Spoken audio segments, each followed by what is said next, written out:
இதுக்கு முன்னாடி அழகு தோட்டம் பாடல் பார்த்தோம் இல்லையா? அந்த பாடத்தை நல்லா உள்வாங்கிக்கிட்டீங்களா? இப்போது அதோடைய எக்ஸசைஸ், அதாவது பயிற்சிகளை பார்க்க போகிறோம். சரிங்களா? முதல் செயல்பாடு ஒலித்து பழகுக. அதாவது சொல்லி பழகணும். ஒலினா சவுண்டு இல்லையா? ஒலித்து பழகுக, சொல்லி பழகுக தான் அது ஒலித்து பழகுகன்றது கொடுத்துருக்காங்க. முதலாவது இருக்கிறது பூத்து குலுங்குது. பூ இத்து இக் கு லு இங் கு து, பூத்து குலுங்குது. இரண்டாவது துள்ளி ஓடுது. து எல் லி, துள்ளி ஓடுது. ஓ டு து, ஓடுது. மூன்றாவது பழமும் தொங்குது. ப ழ மு இம், பழமும் தொங்குது. தோ இங் கு து, தொங்குது.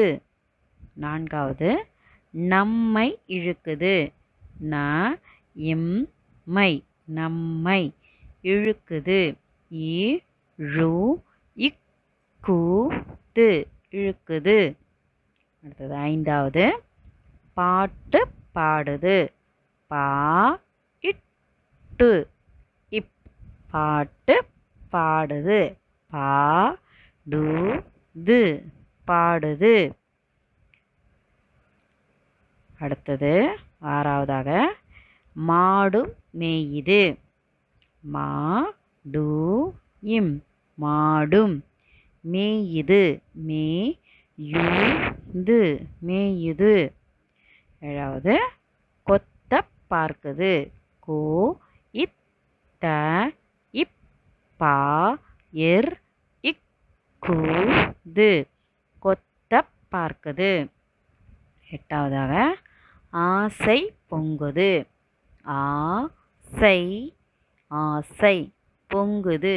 போ இங் கு து, பொங்குது. இது நல்லா நீங்களும் ஒலித்து பழகணும். சரிங்களா? அடுத்த செயல்பாடு படித்தும் எழுதியும் பழகுக. படித்தும் எழுதியும் பழகுக. இந்த செயல்பாடை நீங்கள் என்ன பண்ணணும் தெரியுமா? படிக்கவும் செய்யணும், அதே சமயம் எழுதியும் பார்க்கணும். இதை மனப்பாடமாக படித்து எழுதி பார்த்தீங்கன்னா தான் தேர்வுக்கு உங்களுக்கு எளிதாக இருக்கும். சரிங்களா? முதல் வார்த்தை ஆசை. ஆசை, ஆசை. இரண்டாவது சின்ன தேனி. சின்ன தேனி. சி இன் ந இத் தே நீ, சின்ன தேனி. மூன்றாவது பச்சை கிளி. ப இச்சை இக் கி லி, பச்சை கிளி. நான்காவது கன்றுக்குட்டி. க இன் று இக் கு இட் டி, கன்றுக்குட்டி. ஐந்தாவதாக கடைசி தோட்டம். தோ இட் ட இம், தோட்டம். இதையும் நன்கு படித்து உங்களுடைய வகுப்பு நோட்டு புத்தகத்தில் இது எல்லாத்தையுமே எழுதி வைத்துக் கொள்ளணும். சரிங்களா? நன்றி மாணவர்கள்.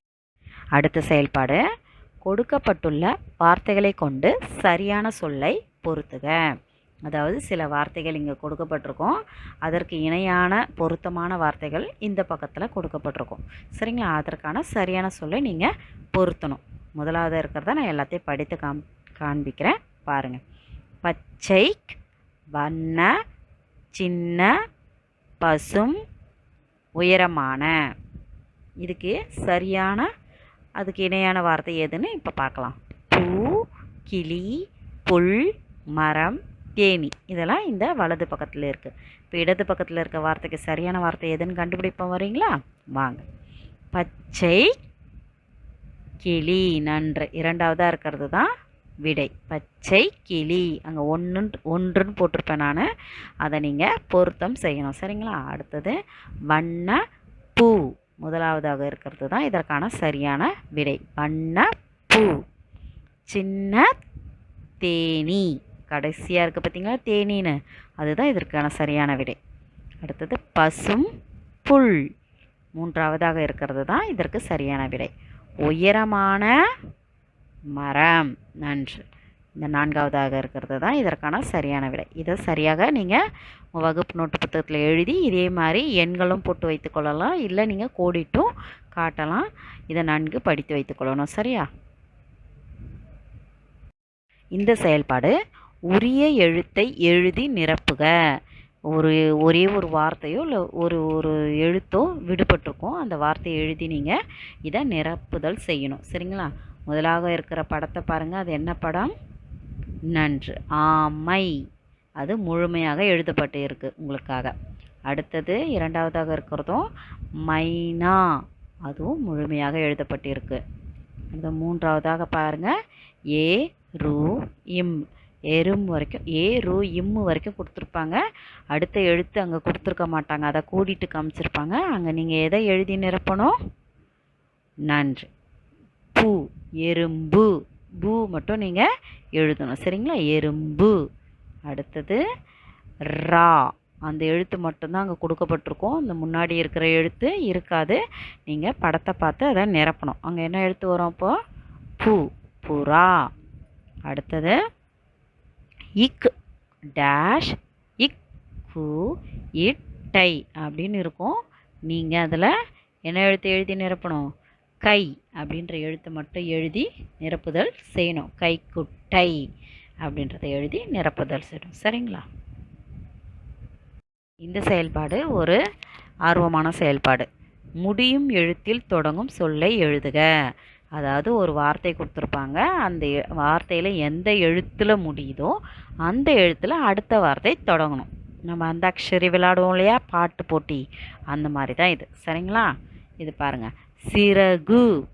சி ர கு. சிறகு. இப்போ இது எந்த எழுத்தில் முடிஞ்சிருக்கு? கூவில் முடிஞ்சிருக்கு. அப்போ அடுத்து ஆரம்பிக்கிற வார்த்தை எதில் ஆரம்பிக்கணும்? கூவில் ஆரம்பிக்கணும். அங்கே அதுதான் கொடுத்துருக்கேன். கு இ இல். குயில். நன்று.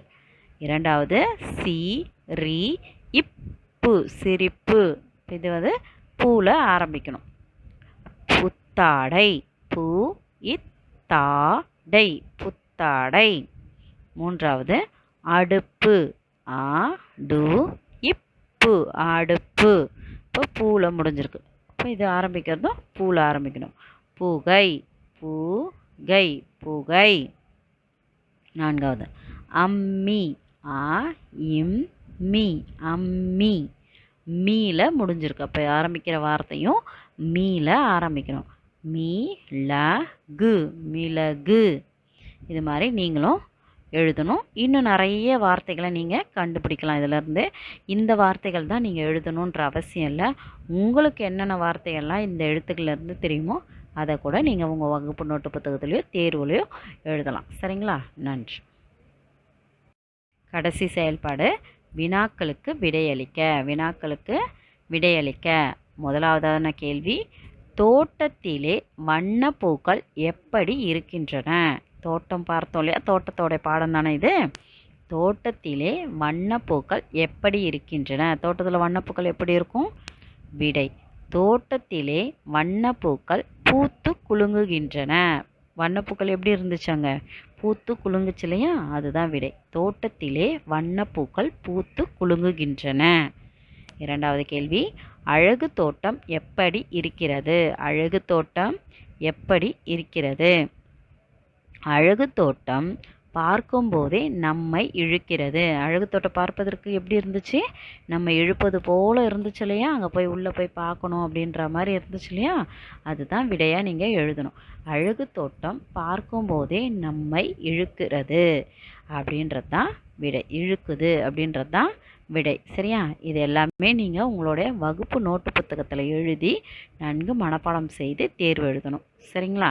இதோடு இந்த பாடம் முடிவு பெற்றது மாணவர்களே. நன்றி.